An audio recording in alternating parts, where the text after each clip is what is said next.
South Walney is a 130-hectare nature reserve lying here on the southern tip of the Cumbrian coastline.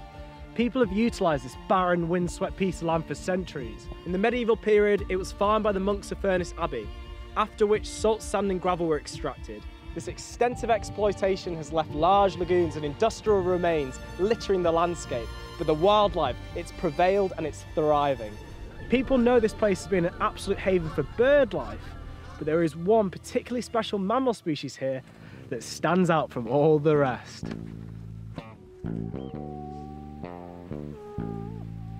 The grey seal is pound for pound the UK's largest mammal. They're most often seen here swimming in the waves at high tide.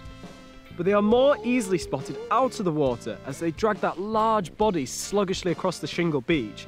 I'm here today to show you the seals of South Walney, and to do that I've got to get a bit closer. I've got to get up close and personal with this animal, and to do that I've got to move just like a seal.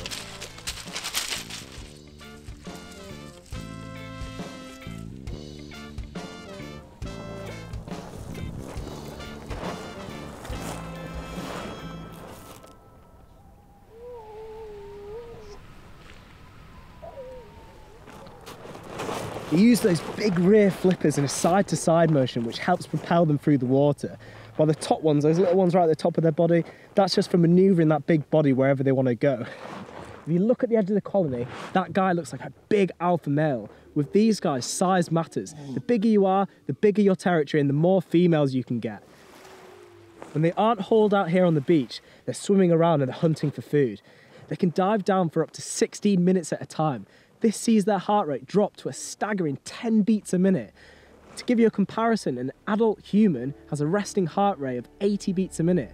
This is an adaptation which reduces the amount of oxygen they use, and it means they can dive down for longer periods of time.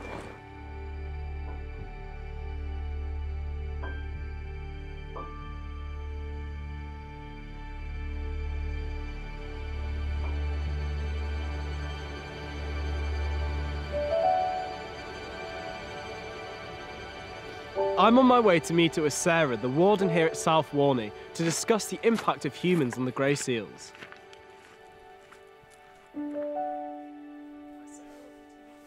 So obviously people come here every year to come and see the seals, but how does human disturbance affect the seals? Well, obviously everybody wants to see the seals. They're brilliant creatures. Getting a chance to see them up close is fantastic.